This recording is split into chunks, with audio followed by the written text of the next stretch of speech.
Freaky Dude here, Jake Stief.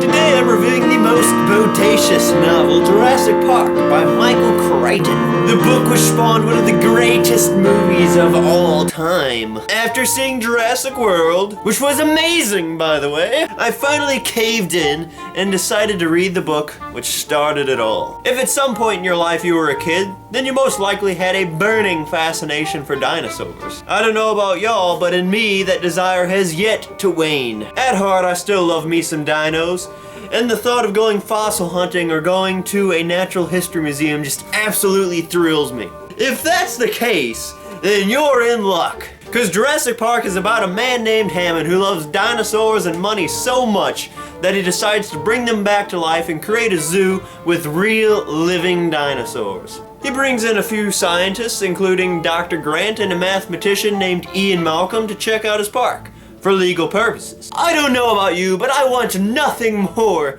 than to see a real living dinosaur. I would simply die if it happened, either from a heart attack out of sheer joy or by being ripped in half by its powerful jaws. Either way, I'd be dying with a smile on my face. I mean, what's more dream fulfilling than being a dino's next meal? It's an admirable way to die. I mean, come on. I think, in the end, all of us would like to be eaten by a T-Rex at least one point in our life. If the thought of being eaten by a T-Rex depresses you, well then I would describe you as a curmudgeon. Anyways, unless you're like 30 plus years old, then you've most likely seen Steven Spielberg's perfect movie rendition long before you read the book. That, or you've been living under a rock. Or you are a rock. Heck, most of us probably couldn't even read the first time we seen the movie Jurassic Park. I know I couldn't. With that said, our opinions of the book will inevitably need to hold up to our views of the movie. You know, usually you hope the movie goes as good as the book. Well, in this case, I hope the book went as good as the movie. So I don't know about you, but right along with Indiana Jones, this was like my favorite childhood movie. That and Saw.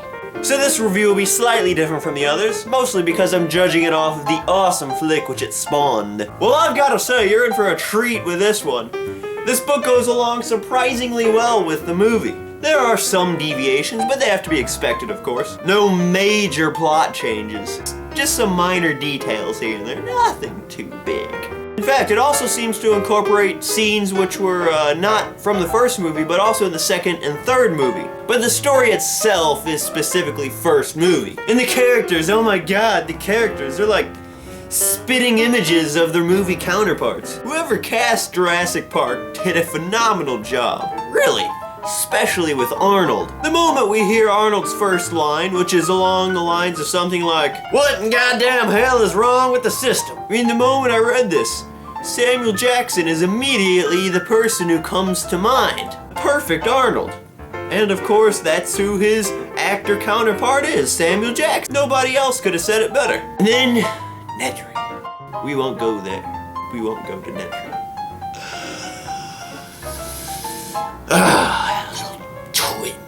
Yeah, reach out and strangle Nedry. At least the Dilophosaurus got. It was too late. It was too late! And Ian Malcolm. Oh my god, that's Jeff Goldblum all the way. For being a shorter novel, these characters have some surprising depth to them. Each character is incredibly unique and has their own set of aneurysms which we come to love. Oftentimes in a book we tend to see somewhat unrealistic similarities, whether in speech or in action, which encompasses all the characters. But that's actually not so in this book.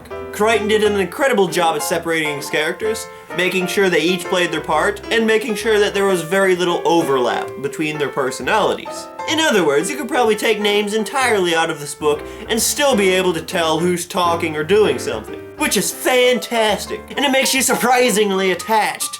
This added depth of realism. Some of the fates of the characters ended up deviating slightly from the movie, but nothing too dramatic there either. In the end, Jurassic Park is a tragedy. Not because the people get eaten, but because this park, which we want so bad to be real, ends up failing.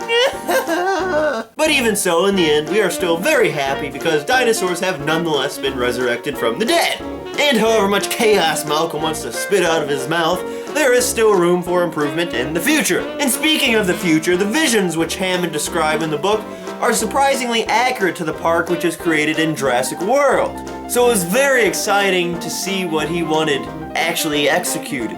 Go see Jurassic World if you haven't already. I mean, come on, it's one of the highest grossing movies in the world. If you haven't seen this already, then you're a curmudgeon. There is one ever so slight thing which irked me while reading this, and that is that Crichton would, on occasion, repeat unusual words unnecessarily. Like he would use the word jaw in a sentence and then use it again a sentence later.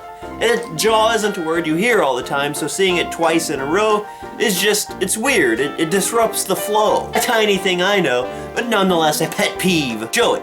Don't say it. Otherwise, he is a fantastic writer, and I absolutely love him to death for conceiving the story. Dialogues, story, the other flow, fantastic. Nice, easy, imagination yearning, child spirit rearing read. Really, the only disappointment in this book is that it didn't have music. I kept imagining John Williams' absolutely gorgeous theme song, which has become synonymous with dinosaurs. I mean, every time I hear it, I want to cry. It's just so beautiful. I did literally cry whenever I seen the first Jurassic World trailer. You know, with the beautiful piano intro, the theme song is just... I was so happy to see it again! Anyways, I suggest playing this song while you read the chapter Jurassic Park. You know, so that you can replicate one of the greatest scenes in movie history. Where Dr. Grant sees his first living dinosaur. That too will make you cry. Unless of course you're a curmudgeon, like the lawyer who got eaten off of the toilet seat. So Jurassic Park, the novel. I must force this book upon you because it's absolutely amazing! If you were a fan of dinos as a kid, if you still are, or if you just love the movie, then you have to read this. It is a must in your life. There will be a dino-shaped hole in your heart until you have.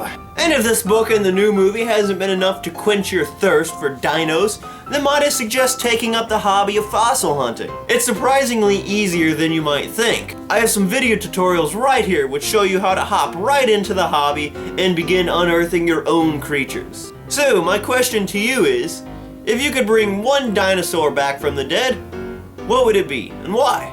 And if you got to design your own Jurassic Park, like a Jurassic Park tycoon, what sort of cool features would you incorporate into your park? Like, would you have Triceratops riding or Dilophosaurus spitting contest? Be creative with this. I'm sure you can come up with some cool ideas. I'm the long-haired freakadude, Jake Stief. Thanks for watching. If you liked the video, be sure to hit that awesome thumbs up button down below. And if you want to see more great videos, such as tutorials on how to fossil hunt, book reviews, or cooking tutorials, then might I suggest checking out my channel and hitting the subscribe button. If you have any questions, comments, or concerns, feel free to direct those in the comments section below.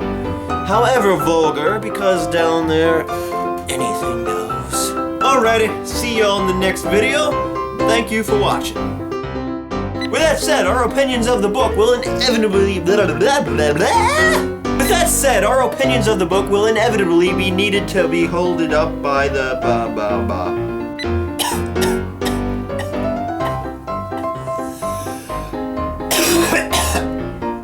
Oh my god. Oh, I must have up there. I'm a Stegosaurus.